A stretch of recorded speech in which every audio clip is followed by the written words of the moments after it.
I'm live. It's Training Tuesday and a little bit late. Normally, I'm here every Tuesday at 10:30, dropping some nuggets on leadership and life and alignment over hustle all day long, what I call the sparkle factor. I'm Suzanne Castle.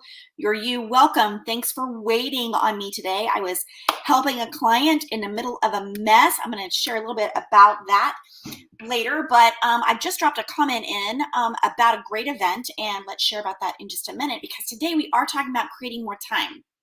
And not specifically to stop time, right? That's not what we're talking about. But how do we create time that we need to do the things that we love? We all have it, right?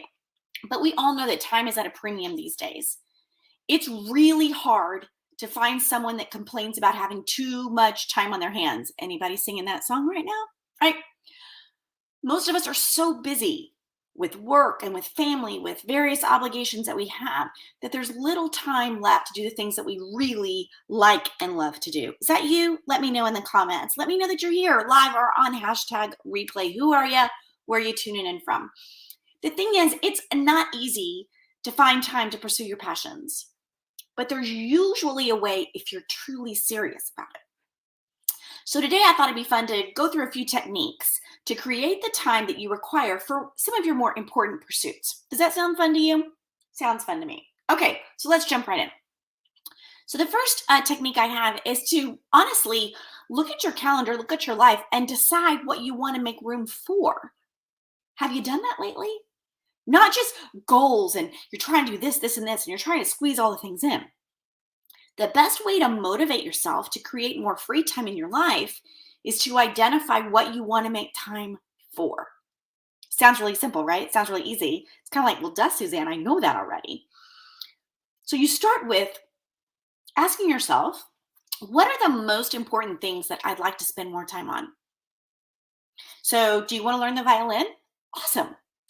Do you want to spend more time with your spouse? Great. Do you want to definitely be working out more? Fantastic. Okay. And then once you have the answer to that question, then you figure out how you'd spend that extra time and make sure you have some good reasons for it. So the way that I do this is I create a list of reasons that give me an emotional response, right?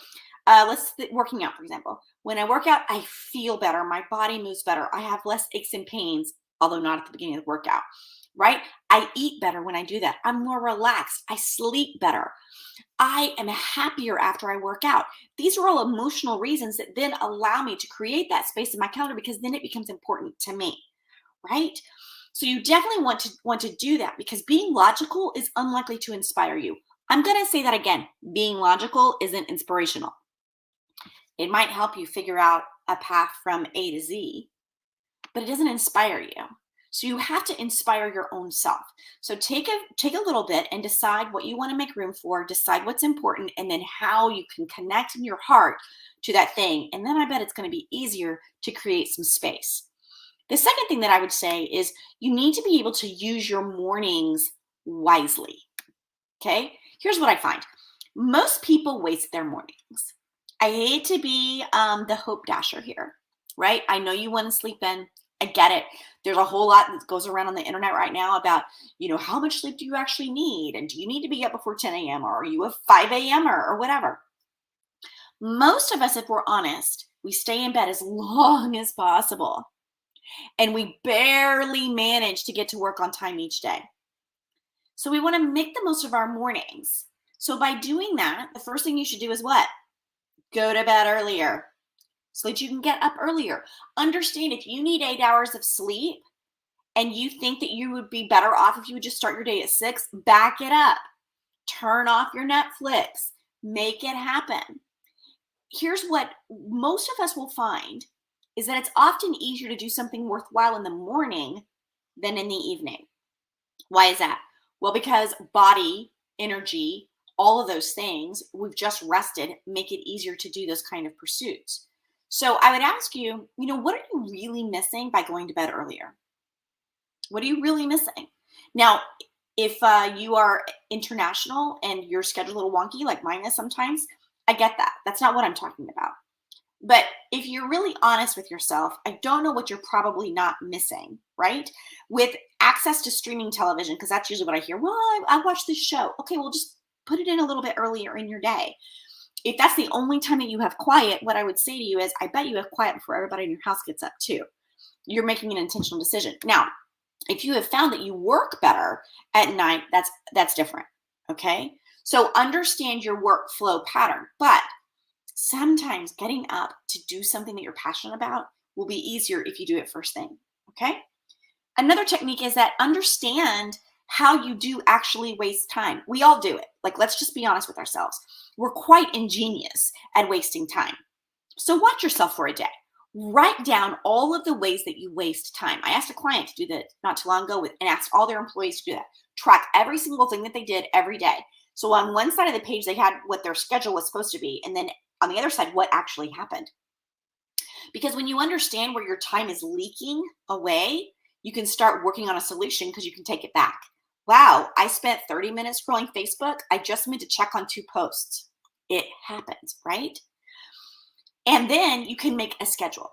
So a schedule will keep you on track and it will help ensure that your time is being spent wisely. There's actually even scheduling apps that you put all your information in and then it will hack your schedule to tell you how to do the things in the best possible way so that you are the most proficient, right? A schedule will help you minimize the amount of time that you waste, but only if you stick to it. I also recommend to my clients that you build time into your schedule to do the things that you enjoy the most. That's why understanding what it is, understanding the emotional attachment, understanding how you already spend your time, then you create space in your schedule to do those things. Another tip and trick that I don't think that we take advantage of enough is delegate. And you're like, oh no, I delegate. Do you really? Do you really delegate? You can create more time for yourself by utilizing the people around you. This can work at work. It also works at home. There's a good chance that someone in your life has time on their hands. I'm going to think about my daughter right now. She watches TV way more than I do. If I really and truly don't have enough time in a day, I ask her to start chipping in. She lives here too. To make this house run, we all have to step in together, right?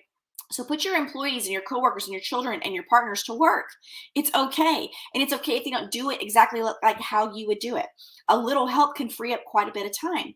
My business coach is a big advocate for if you've got a big something, a big push, a big project, an event or something coming up, that's when you order all your meals in. That's when you get your groceries delivered. That's when you do da da da da da. Now, normally you might not do that because it can be expensive to do that. But if you know in advance and you've planned for it, it will free up time that you need to be spending that time doing a different project or something that you love. So again, hack your time, understand what your schedule is, and then build a schedule. Build out what that needs to look like. I talk all the time about prioritizing and eliminating. It's what I hang my hat on. In fact, if you go to suzannekessel.com/free, there's a speedy priority finder that will help you understand how to prioritize and eliminate things from your life. Perhaps you have too many non-essential things going on in your life. It happens. It's normal. It might be time to cut back on a few of those obligations. I know it's hard. I know you don't want to do that. But when you take a look at everything that you have to do each day, week, and month, and then you think about how much you value those things, and not only that, I value all those things, so they wouldn't be on my schedule, but what do they add to your life? And then you put on top of that those things that you love that you want to have time for.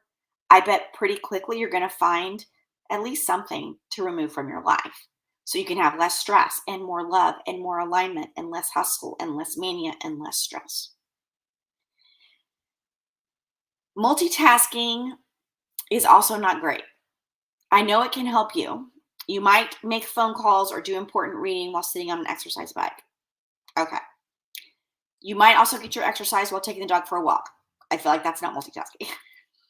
Maybe make a few phone calls while you're waiting in line. Okay. But what is the other person receiving from you when you're doing that? I just had this call with a client. How do you really value your relationships? Okay. Really understand if you're going to multitask, where can you multitask where it doesn't devalue another person or something that you love in your life? Ask it that way. I promise that you can find time if you have a good enough reason. We just don't think that we do. Everybody has the same amount of time. How you're using your time is super important. In fact, yesterday I posted, you aren't what you say you're going to do. You are what you do, right? And what you do is based on your time and how you've constructed that. So determine what you want to create time for, make it happen. Delegate, schedule, eliminate, avoid wasting time. It's been said the average life is plenty long enough.